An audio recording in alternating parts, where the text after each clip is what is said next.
As Pfizer continue to rake in the billions, are we allowed to criticise Big Pharma yet? Or does it still make you a crazed anti-vax conspiracy theorist? They like money. Hello there, you 5.5 million awakening wonders. Thank you for joining me on this particular quest, moving to pinnacles of truth, acknowledging contradiction and the complexity of truth and the nuances of looking at something from a multivalent perspective. If you're not a subscriber yet, subscribe right now. Hit me up in the comments below. Tell us what kind of things you want to see covered. And remember, if I reply to you going, hey, can I have some money? That's not me. I don't want your money. I just want you to subscribe and turn on the notification bell. I'm not Pfizer that'll do anything for a pound note or a dollar bill, although maybe you think they do a lot of good work. Certainly there's some ingenuity involved in the world of pharmacology and medicine. Let's look at the numbers, let's look at the figures, let's make a decision together. Pfizer has made nearly $26 billion in revenues in the first 3 months of the year. The bulk from its COVID-19 vaccine and new pill to treat the virus, prompting fresh accusations of pandemic profiteering. That's interesting, isn't it? It doesn't make you a conspiracy theorist, does it? Does it make the Guardian conspiracy theorist to say that Pfizer could be profiting, or I suppose worse, profiteering? I suppose that means the intention is to get profit. But how do these systems operate? How do they function? How much do you need to know about the manufacture of mental health medicines before you can, like me, conclude that if a medicine isn't profitable, becomes complicated to trial and difficult to sell, it's discontinued, whereas a profitable drug like this will be prioritized? What kind of contradictions, what kind of challenges could that lead to? Let's investigate it further. Pfizer has faced criticism over its vaccine pricing and its refusal to waive patent protection. Of course, the patent protection argument emerged when people in certain territories couldn't get access to the vaccines, which of course were lauded as the solution to the global pandemic, but only if you can afford them. So what's your priority then? Is it a solution to the pandemic or is it a profit? Now, some of you watching this will go, well, of course they're going to patent their products. That's how things work. But should they then be given unique status and unique opportunities if ultimately they're essentially a company that exists to make profit? Last week, 35 campaigners from Global Justice Now, ACT UP London, Just Treatment and Stop AIDS protested against what they call pandemic profiteering. So those groups clearly think some profiteering has taken place. The New York-based firm posted total sales of $25.7 billion in the first quarter, up 77% from a year earlier. So whatever the pandemic did to your life, for Pfizer, the pandemic was profitable, and Pfizer exists primarily to make profit. So for Pfizer, the pandemic was a good thing. Of this, $13.2 billion came from the Comirnaty jab it developed with Germany's BioNTech, driven by global uptake, including jabs for children over the age of 5 and booster doses. Pfizer and BioNTech are also seeking US approval for the vaccine's use in children from 6 months to 4 years old. Now, with children who are by their nature vulnerable, who by definition are immature, the requirement for vaccines and the recommendation for vaccines should be undertaken with a degree of severity, circumspection and analysis even more acute than you would apply to adults. You shouldn't vaccinate children lightly unless it's necessary, unless it's proven to be beneficial, and if you're certain that the pandemic is still at a phase that warrants it. The only real counter-argument to that, unless you can demonstrate its necessity, is that it's profitable to do that. Then what you have to decide is, do you think that Pfizer would lobby? Is there anything in current political systems that suggest that Pfizer would lobby for outcomes favourable to their profit model to be undertaken? A further $1.5 billion came from Paxlovid, a COVID pill for people who are at high risk of severe disease, including hospitalisation or death.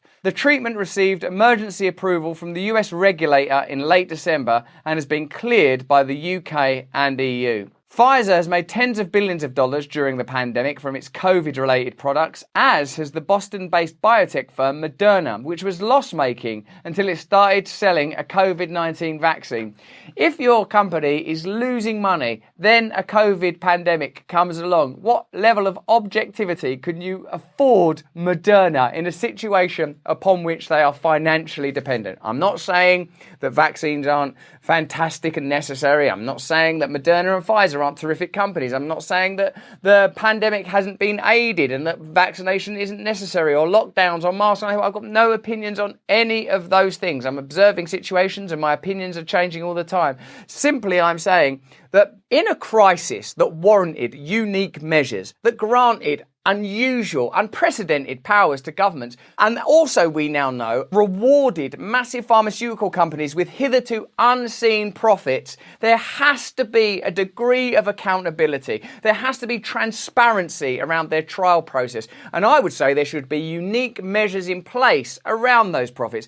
My personal suggestion would be that a significant amount of profits from the pandemic should go back into communities damaged by the pandemic, small businesses ravaged by the pandemic, mental health crisis created by the pandemic, the addiction crisis exacerbated by the pandemic. Do you think those are good ideas or terrible ideas? Do you think that Moderna and Pfizer should just keep all that money that they got in some cases, because even if drugs weren't mandated, they were heavily imposed? You know, you can't travel to certain places, right, if you're not vaccinated, so it's kind of necessary for you to have those vaccines. You know, new information is emerging all the time around efficacy, certainly not stuff I want to talk about here or now, but information that warrants an ongoing conversation, whether it's Johnson & Johnson's surveys and tests around natural immunity, around the amount of vaccination. I'm not offering you conclusions. I'm saying there's an ongoing conversation. And I'm saying when big business is supported by government in such an overt way, there's a level of accountability required that I do not see taking place. Tim Beerley, a pharma campaigner at Global Justice Now, said, throughout the pandemic, Pfizer has refused to share its technology and know-how. Instead, it has maintained monopoly control over its vaccine and treatment, keeping a chokehold on global supply. And choking people in a respiratory pandemic is surely irresponsible. Despite calls from campaigners to allow countries in the global south to manufacture their own vaccines and treatments, Pfizer continues to put profit over people's health. They're saying, if vaccines are so great, give them to everybody. Oh no, because it's a business ultimately. Fair enough, let's be honest about that then. Once you admit that something exists primarily for profit, then you have to look at the history of pharmaceutical companies and see if in the past their thirst for profit has ever led them to be irresponsible or make mistakes or cut corners with trials or produce and release products that were not entirely beneficial. All these questions, I believe, are on the table now that we know that the primary function of Pfizer, a pharmacological corporation, is to make profit. This shouldn't be a revelation to anyone. This isn't conspiracy theories. I don't think they're making this stuff on Mars or turning us into aliens or any of that stuff. I'm saying that when their priority is profit, when they're aided by government in the way that they are, there's a requirement for transparency, and I would say a degree of regulation and even redistribution when it comes to profit.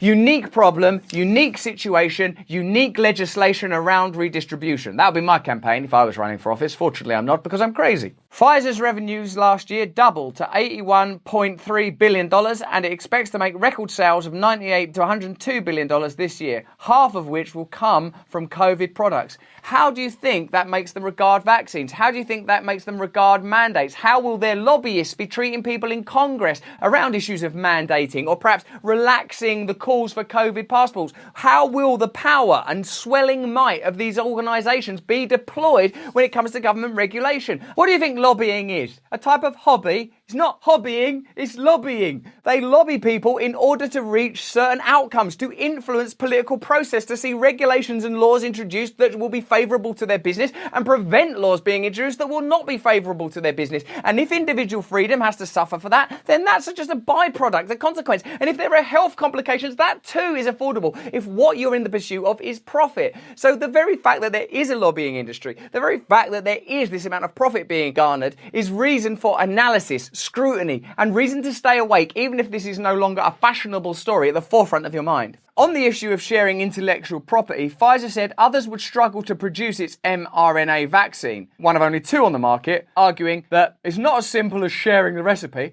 Well, why don't you try it and see? How do you think these things work? What do you think are their priorities? And what do you think self-interest and greed of this degree generates? Let me know in the comments below. This is from Nick Dearden, who is the director of Global Justice Now. For a company that was until recently the least trusted company in the least trusted industrial sector in the United States, COVID-19 has been a PR coup. Companies like Pfizer behave more like hedge funds, buying up and controlling other firms and intellectual property rather than traditional medical research companies. At the root of the Pfizer model are a set of intellectual property rules laid down in trade deals. These effectively allow big pharma corporations to operate as monopolies with no responsibility to share the knowledge they own, however much society needs it. The truth is They aren't the sole inventors of the vaccine. That was the work of public money, university research, and a much smaller company, Germany's BioNTech. As one former US government official complained, the fact we call it the Pfizer vaccine is the biggest marketing coup in the history of American pharmaceuticals, and that's up against some pretty stiff competition. A US Government Accountability Office report the previous year noted that the industry model is increasingly to simply buy up smaller firms that have already developed products.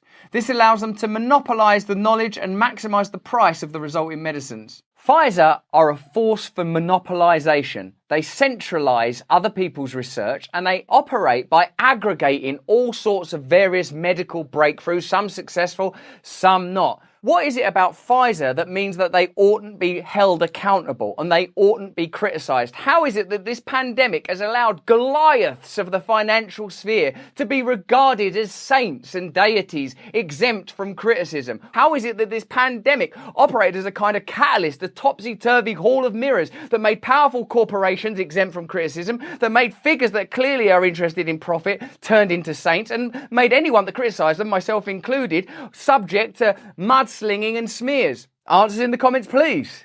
Pfizer CEO Albert Bourla said recently that a fourth dose of the COVID-19 vaccine will be necessary to continue to help keep hospitalizations manageable and sicknesses more mild. How can he possibly be objective when he is bound by the pursuit of profit in the manner that the system that he is a part of requires? What I'm saying is, as long as you have systems that encourage, that instantiate, that demand a kind of corruption, profiteering so galling that it warps and influences this experience of billions of people. If you have that amount of authority, if your marketing opportunity is of that scale, backed by mandate, then surely a degree of responsibility and a degree of redistribution is necessary. Pfizer CEO Albert Bourla said recently that a fourth dose of the COVID-19 vaccine will be necessary to continue to help keep hospitalizations manageable and sicknesses more mild. Despite debate among scientists and a lack of evidence either for or against another booster.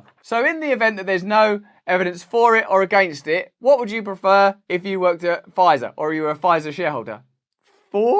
Some scientists warned that the plan could backfire because too many shots might cause a sort of immune system fatigue, compromising the body's ability to fight the coronavirus. But as long as it doesn't affect profits, who cares? Pfizer is among the big pharma companies trying to block legislation strengthening whistleblowers' ability to report corporate fraud. Why would that be? Why would that be? Surely, if you're an honest mom-and-pop style pharmaceutical corporation, what you want is whistleblowers. What you want is transparency. It will benefit you. It will help you to run a better business, unless you've got something to hide. If you've got nothing to hide, you've got nothing to fear. Isn't that what they tell us when they want us to put chips in our foreheads? Pfizer spent nearly $11 million lobbying the federal government, including Congress, in 2020. Presumably just for a laugh, just to give them a bit of money to pass the time. In 2020, at least 11 senators and 34 representatives held shares in vaccine manufacturer Pfizer. So I suppose in order for us to feel confident in Pfizer as a company and in our governments as a whole, you would want some redistribution of those enormous unprecedented profits that were brought about as a result of a unique situation where many people didn't have a choice whether or not to participate